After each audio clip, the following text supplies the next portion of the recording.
everyone, this is Patricia Ligan and welcome to my life vlogs.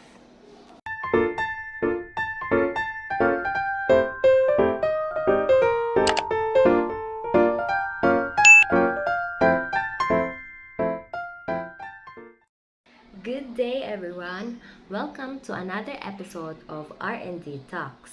So for this talk, since we have been tackling about weight loss or how to lose some weight, and I have already shared with you one of the methods of how to lose weight, such as the ketogenic diet. And today I'm gonna share with you my ideas or knowledge about intermittent fasting. So if you wanna know more about it, just keep on watching. Nowadays, losing some weight is important for most of us. Aside from using the ketogenic diet method as their way of losing some weight, some are using the intermittent fasting method. So, for those who don't know what intermittent fasting is, it is an eating pattern where you cycle between your periods of eating or fasting. It does not say anything about which food to eat, but rather when you should eat. And for this talk, we're not going to talk about food, but the timing or when to do the fasting or when to eat. In relation to this, there are also three types of intermittent fasting, which is first, the 16 to 8 ratio method. Second is eat, stop, and eat. Third is the 5-in-2 ratio diet. For the first method, which is the 16-8 ratio diet, it means a 16 hours of fasting and 8 hours of eating. So, for example, I will start my day eating at 1 p.m. So, since 8 hours man siya, so until 9 p.m. ka magkaon. So, for the rest of the day or for the rest of the hours of the day, kay di na ka mukaon. So, muna na ang 16 hours nimo mag fasting.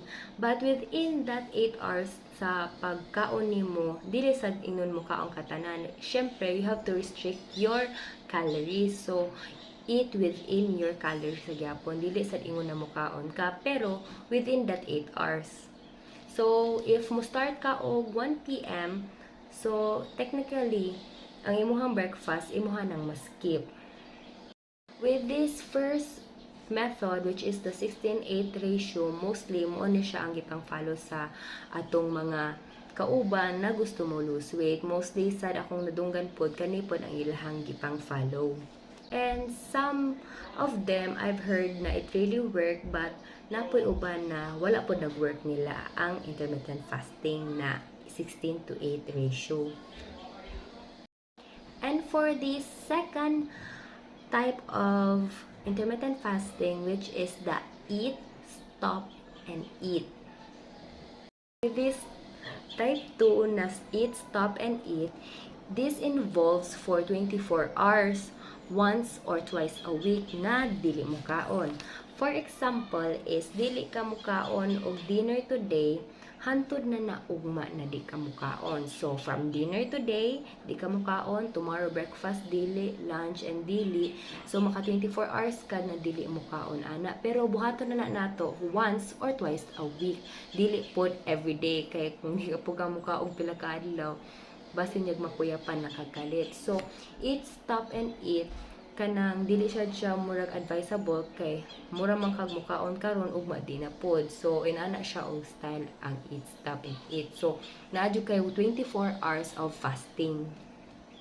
So for the third type, which is the 5-to-2 ratio diet or method, is this one is it consumes for 500 to 600 calories sa duha ka adlaw. So example is 2 days karon ug ugma ang imuha ra jud i-consume is around 500 to 600 calories, and the rest of the days kay normal lang imuhang ikaon. So bali ang imuha ani wala kay grabe fasting, pero you limit your kanang intake to 500 to 600 calories.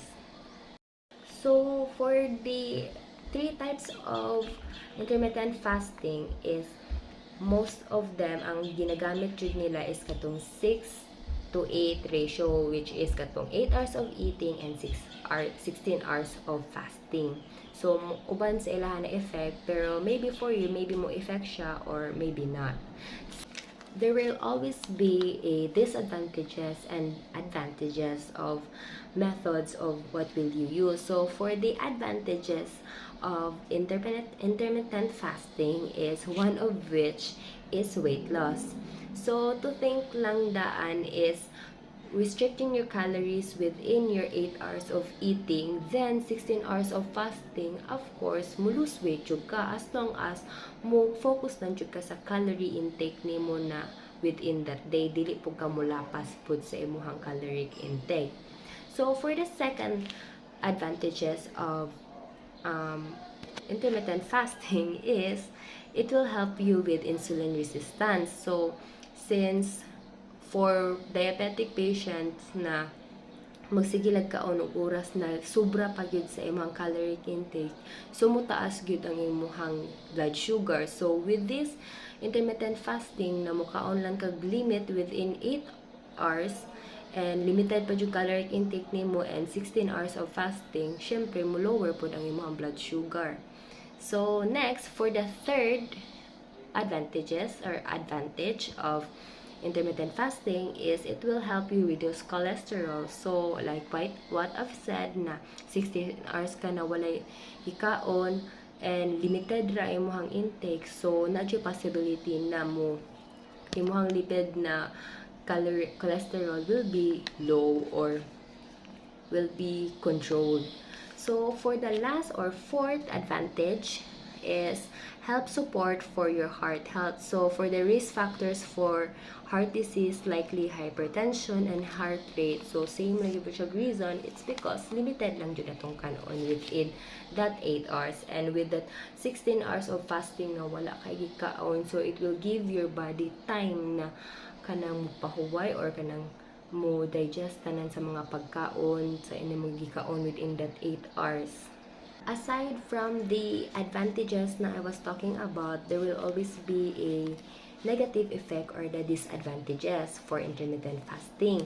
So for number one, for disadvantage is it can still lead you to weight gain. So why? Ano mag-weight gain ng gyapon ta? It's because some of na mag-intermittent fasting is with that 8 hours mukaon gyapon siya sobra siyang caloric intake in a day. So kung sobra gyapon imong kanon, dili gyapon ka maglimit, maskin 16 hours ka nag-fasting niya, sobra gyapon ka gipang kaon, wala na kabawon sa mong lawas unsaon niya pag-digest sa uban. So ay naka-experience ko na nakoy kaila na sige, intermittent fasting manggug ko, so mukaon daw siya maskin unsa, magsige lang siya buffet, mukaon lag mga burgers or tanan, kay since mukaon man daw anytime, so ang nakasayop lang niya ato is sobra gyapon ang ipangkaon na mga foods within that 8 hours. So mas maayo jud mo limit ta para muhayat sad siya mo gamay. So if dili na nimo buhaton, maka-legit siya og weight gain, di siya weight loss ang imong intermittent fasting. So ang imong gi-fasting na 16 hours mura wala na kwenta kay tungod nagkaon ra pug kag sinubra sa imong caloric intake. So for the second disadvantages is fasting can make you tired and moody. So it can make you tired, it's because wala na kay energy kay tungod sa within that 8 hours niya 16 hours sa fasting, dali na kagutumon and kanang wala kay energy kay tungod ginagmay ra sad ang imong gipangkaon. Moody, it's because kinsa may dili magsapot-sapoton kung gutom ka, diba? So that's why mo nang moody o kapuyon jud ka or wala kay energy once na mag-intermittent fasting ka. For the third disadvantage of intermittent fasting is skipping of meals can cause headache, dizziness, and nausea. So for some na naay diabetes, so kani siya kay since taas kay siya oras na nag-fasting or katurang 16 hours of fasting, so naay tendency the blood sugar will drop, so mo hypoglycemia na noon siya. So for some naganahan jud mo intermittent fasting niya naamoy diabetes or naamoy another kanang condition na gipamati sa inyong lawas, kanang always seek help for your doctors or a dietitian to make sure na safe i-try ang intermittent fasting. So dapat healthy pug ka na mo follow sa intermittent fasting kay we don't know like if diabetic ka kana mokalit og drop, so mas delikado na noon sa imuha. So always ask for your healthcare provider or sa imong doctor or sa imong dietitian. For the fourth disadvantage of intermittent fasting is restrictive eating can lead to disordered eating. So make sure lang you're continuing to get all the nutrients you need to fuel your body through fasting. So mo na bantay-bantay lang jud ta na or within that 8 hours, make sure na nakakaon gyapon ka sa tanan na variety na food para nakakay nutrients mong lawas. Enough with the advantages and disadvantages. So I hope na may na-learn from that. So maskin explain ako ato, I still get some question about intermittent fasting. So the first question I get is, what do you do during the 8 hours of where you can eat? So like what I've said earlier, that eat variety of food within your caloric intake a day or less. This will help you to lose some weight, and also you can still get enough nutrients for your body. So maskin naglimit lang ka sa katong 8 hours na nagkaon ka, and if you eat a variety of food na naadyo go, grow, and glow, kay makakuha gyapon ka sa mga nutrients na dapat yun sa imong lawas. So dili gyapon ka kanang magluya or magsakit-sakit kay since naamang gyud gyapon ang mga nutrients.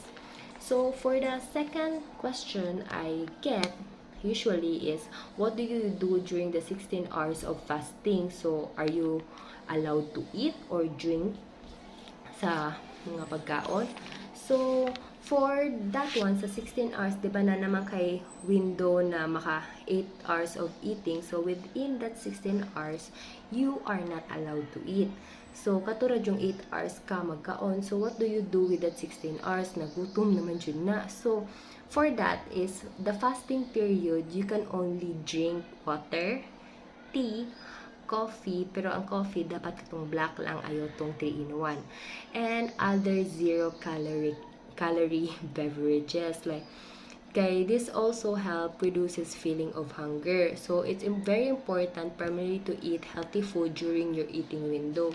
So mo na mo tong na nasayop sa uban naghuna-huna na within that 8 hours mo kaon og maayo kay 16 hours dili mo kaon, ang mo na nasayop sa most of us. Pero mo na ang saktong buhaton is within that 8 hours kaon tag mga healthy na makapagkaon kay para man-nourish pod gyapon nato ang lawas maskin 16 hours ta mag-fasting. So for the last and third question is, why intermittent fasting is bad? So mostly fasting may also lead to increase of stress hormone, which is the cortisol hormone. So this can lead to more food cravings na murag mo overeat na noon ta og binge eating. So kanang duha is most of kanang common effects if mag intermittent fasting. So muna, there's always a side effect na sa muhang pagbuhat or pag intermittent fasting. So muna mag-crave na nun tag more tungod ato na hormones. So yeah, muna mudaghan na nun atong kaon instead of mo limit lang ta sa tong kanon within that 8 hours. And that's most of the questions I usually get about the intermittent fasting. So if you have more questions about this topic, the intermittent fasting or the ketogenic diet, you can comment down below. So I hope you've learned some of my tips or knowledge about the intermittent fasting. So again, don't forget to like, share, comment, and subscribe to my channel, and click the bell button below for more kanang RND talks about this or diet. So once again, this is Patricia Ligan, and see you on my next vlog. Bye!